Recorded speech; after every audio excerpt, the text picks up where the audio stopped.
শুধু দর্শকবৃন্দ, আপনারা দেখছেন একে নিউজ বাংলা। এই মুহূর্তে উপস্থিত রয়েছি যাদবপুর লোকসভা কেন্দ্রের ভোজেরহাট পুরাতন বাজার। এইটি হলো ভোজেরহাট পুরাতন বাজার, যেটা এইটা হলো আসল বাজার। রাস্তার ধারে যেটা দেখা যায় ওটা ভোজেরহাটের রাস্তা, ওটা বাজার নয়, ওটা হলো রাস্তা। আর আজকে এই যাদবপুর লোকসভা কেন্দ্রের বামফ্রন্ট মনোনীত সিপিআইএম প্রার্থী সৃজন ভট্টাচার্য, যুব নেতা, ডিওয়াইএফআই নেতা, ভোটে দাঁড়িয়েছে যাদবপুর লোকসভা কেন্দ্র থেকে। আর আজকের এসছে এই ভোজেরহাট, এই জায়গা থেকে উনি সভা করবেন এবং র্যালি করবেন। আমরা দেখতে পাচ্ছি যে বর্তমান শাসক দল রাজ্যের এবং কেন্দ্রের যারা শাসক দল আছে তারা বিভিন্ন বড় বড় সভা, কখনো রাস্তা আটকে, রাস্তার মোড় আটকে, কখনো বাজার আটকে, সেই জায়গায় আমরা দেখতে পাচ্ছি যে বামফ্রন্ট প্রার্থীরা, যারা তরুণ তুর্কি প্রার্থী আছে, তারা বিভিন্ন জায়গায় ছোট ছোট করে র্যালি করে তারা বিভিন্ন মানুষের একদম কাছে পৌঁছে যাওয়ার চেষ্টা করছে, তাদের মনের কথা জানানোর চেষ্টা করছে। আজকে এসছে ভোজেরহাটে, আজকে সেরকমই হবে। এই ভোজেরহাটে যারা এলাকার যারা কমরেডরা রয়েছে, এলাকায় যারা বামফ্রন্টের নেতৃত্ব রয়েছে, তাদের সঙ্গেও কথা বলে নেব আমরা। আমাদের পিছনেই রয়েছে বামফ্রন্টের ভোজেরহাটের নেতৃত্ব। আজকে আপনাদের এখানে র্যালি, কি বলবেন? দেখুন, আমরা আমাদের পার্টিগতভাবে আমাদের প্রার্থী কমরেড সৃজন ভট্টাচার্যকে নিয়ে আমরা এই এলাকায় প্রার্থী পরিচিতি ঘটাবো। সেই লক্ষ্যে আমরা এখানে সমবেত হয়েছি। এলাকার সমস্ত গণতন্ত্রপ্রিয় মানুষ, খেটে খাওয়া মানুষ, সাধারণ মানুষ, এইটাই হলো আমাদের আজকের কর্মসূচি। সেই কর্মসূচি সফল করার লক্ষ্যে আমরা সমবেত হয়েছি, এইটাই হচ্ছে আমাদের কথা। আপনাদের এই জায়গায় ভোট ব্যাংক কেমন আছে? এই জায়গায় মানুষ কেমন সাড়া দিচ্ছে? আপনাদের সঙ্গে কেমন ভাবে আছে?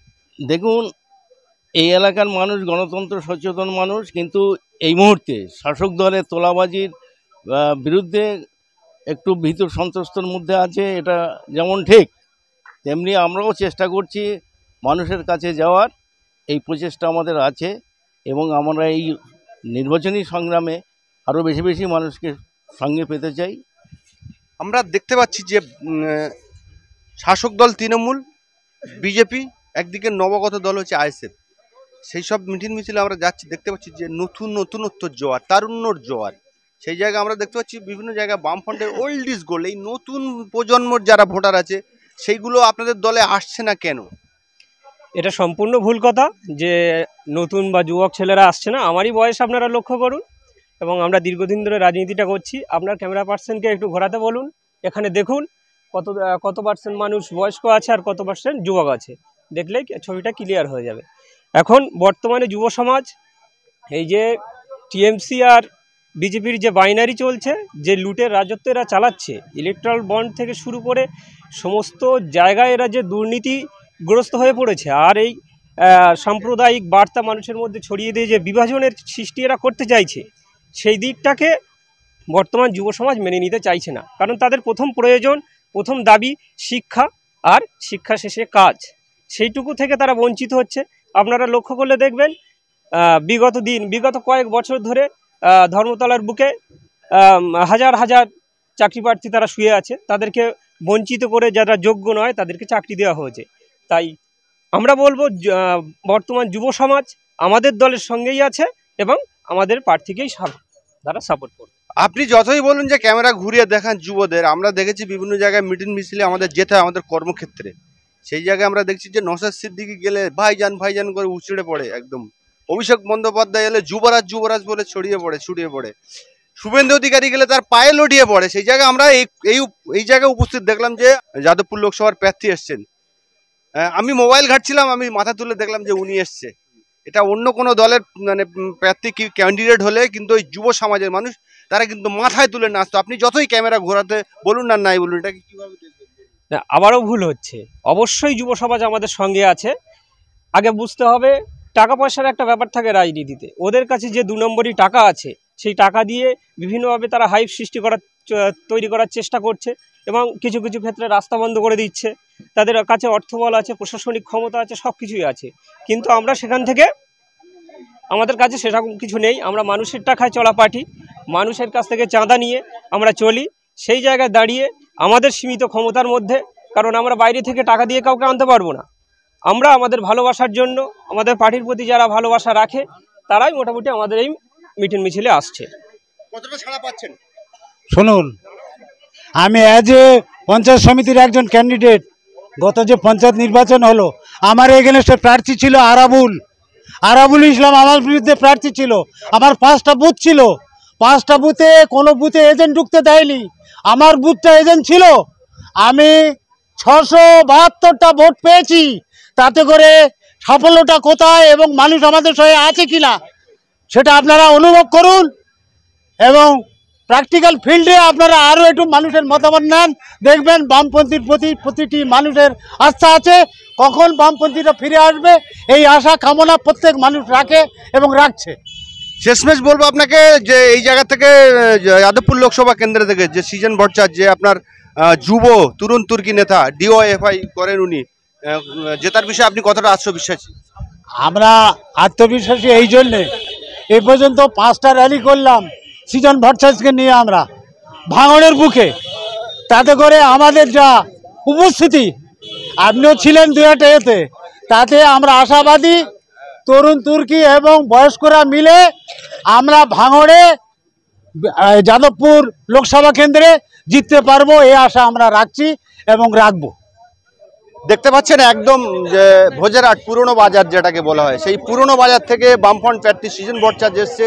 তানার সমর্থনে যাদবপুর লোকসভা কেন্দ্রের প্রার্থী তিনি, তানার সমর্থনে আজকের এই পুরাতন বাজার থেকে প্রথমে আমার মা ও বোনেরা দাঁড়িয়ে আছে। ক্যামেরা পার্সনকে বলবো ঘুরে দাঁড়ানোর জন্য। লাল ঝান্ডা নিয়ে সব দাঁড়িয়ে রয়েছে একদম। মিছিল শুরুর পথে, কিছুক্ষণের মধ্যেই একদম মিছিল রওনা দেবে সেই জায়গা আমরা দেখতে পাচ্ছি। আমরা একজনের সঙ্গে কথা বলে নেওয়ার চেষ্টা করব। গরমের মধ্যে মিটিং এলেন, কি জোর করে আনা হয়েছে? বিরিয়ানি ফিরানি না না, ওসব লোক আমাদের নাই। আমরা এমনি মিটিং এ এসেছি, হেঁটে এসেছি। আমার বাড়ি থেকে এত পার্টি, সেই কমি। বয়স কত? বয়স আর ধরুন 58। আর একটু কম বয়সে যারা মা বোনেরা আছে তারা কি আসতে চাচ্ছে না নাকি? হ্যাঁ, অনেকে কাজ করছে এই লেদার কমপ্লেক্স, আমাদের নিউ টাউনে সব কাজ করছে। ওই যে আপনার? হ্যাঁ, ভোজাটেন আমার ব্যবতায় বাড়ি। হ্যাঁ, এই গরমের মধ্যে কি কোল্ড ড্রিঙ্ক দেবে বলেছে সৃজন ভট্টাচার্য? শোনেন, আপনি আমাকে অবান্তর প্রশ্ন করছেন। আমি 1972 সালে যখন রাজ্জাক মোল্লা ভাঙড়ে প্রার্থী ছিল সিপিএম এর, সেই তখন আমি স্কুল ছাত্রী, তখন থেকে আমি রাজনীতির সঙ্গে যুক্ত। আমি তখন হয়তো ভোটার হইনি বা সক্রিয়ভাবে করতে পারিনি, কিন্তু এই দলটাকে আমি সমর্থন করে আসছি সেই 72 সাল থেকে। আর আজকে 2024 সাল, এখনো পর্যন্ত আমাদের পা ওই মাটিতে সিপিএম এর ঝান্ডার তলায় আছে, আর আগামী দিনেও থাকবে। তবে এই বছরে আমিও জেলা পরিষদে প্রার্থী হয়েছিলাম, বিপুল ভোটে জয়ী হয়েছিলাম, কিন্তু এই সন্ত্রাসকারী তৃণমূলরা বর্তমানে আমাদের আর ভোট করতে দিচ্ছে না। দুটো পঞ্চায়েত চলে গেল, আমরা কোনো প্রার্থী দিতে পারিনি, কোনো নমিনেশন করতে পারিনি। তাই আমরাও চাইছি, আমরা জানি একটা জিনিস তৈরি হয় নিচ থেকে ওপরে, কিন্তু বর্তমানের পরিস্থিতি অনুযায়ী আমরা ওপর থেকে আবার নিচে আসতে চাইছি। তাই এই লোকসভার ভোট আমাদের চ্যালেঞ্জের ভোট। এই ভোটে আমরা যাদবপুরের প্রার্থী সৃজন ভট্টাচার্যকে আমরা জয়ী করব, এবং আমাদের এই যে নবীন প্রবীণের যে মেলবন্ধন, আমার বয়স বর্তমানে 68, কিন্তু এখনো পর্যন্ত যেই দিন থেকে সৃজনের নাম ঘোষণা হয়েছে আজও পর্যন্ত মাটি থেকে সরিনি। সমানে তার সাথে আছি, তার সাথে থাকবো। আগামী দিনে তাকে জয়ী করে তারপর আমরা ক্ষান্ত হব। অনেক অনেক ধন্যবাদ। আপনার সাথে কথা বলবো 1 মিনিটে। লক্ষ্মীর ভান্ডার টাকা দেয় না বলে এসেছেন নাকি? না না না, আরে এইদিকে আর কথা বলবো না, দিদা কি বলছেন? ভান্ডার টাকা দেয় না বলে সিপিএম।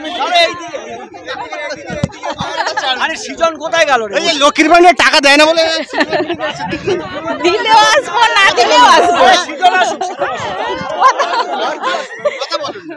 দিলেও আমরা আসবো মিটেন মিছিলে, আর না দিলেও আসবো। হ্যাঁ, বলতে কি লক্ষ্মীর ভান্ডার টাকা আপনার দেননি বলে রাগমাগ করে সিপিএম এর মিটিং এ এসেছেন? সিপিএম করি, আমি আগে করে সিপিএম করি। পঞ্চায়েত সমিতি ভাঙড় 2 নম্বর ব্লকে আমি 3বার জিতেছি। আমি ভালোবাসি এই পার্টিকে, ছোটবেলা থেকে আমি কাগজ মারি, এখনো এই পার্টি করছি, এখনো থাকবো। ওনাকে জেতার জন্য আমরা চেষ্টা করবো যাদবপুর কেন্দ্রে। আসুন, বলছি কি লক্ষ্মীর ভান্ডার টাকা আপনাদের দেয়নি বলেই কি আপনারা লাল ঝান্ডা ধরেছেন? না না, তা নাই। পাচ্ছেন লক্ষ্মীর ভান্ডার পাচ্ছেন? আমরা করি লক্ষ্মী ভান্ডার। কেন করেননি? সরকারের টাকা মানে সবার টাকা, তাহলে আপনি কেন করেননি কেন? আমরা করিনি গো। এটা তো তৃণমূলের ঘরের টাকা না, এটা সবার টাকা। সরকারের টাকা মানে সবার, পশ্চিমবাংলা যত বাসী আছে সবার, কিন্তু আপনি তাহলে বাদ দিলেন কেন? করতে পারি না, করিনি। সেই জন্য কি আপনি এসেছেন আজকে লাল ঝান্ডা? না না, তার জন্য নয়। মা বোনেরা এসছে, আমার মা বোনেরা, তারা কিন্তু লক্ষ্মীর ভান্ডার দেওয়া হচ্ছে না সেটা কিন্তু তাদের ম্যাটার করছে না। বলছে পার্টিটাকে ভালোবাসি, সেই জন্য আমরা এসছি, সেই জন্যে মূলত আমরা আজকে এই লাল ঝান্ডার তলায় এসছি, লাল ঝান্ডায় ভিড় করেছি।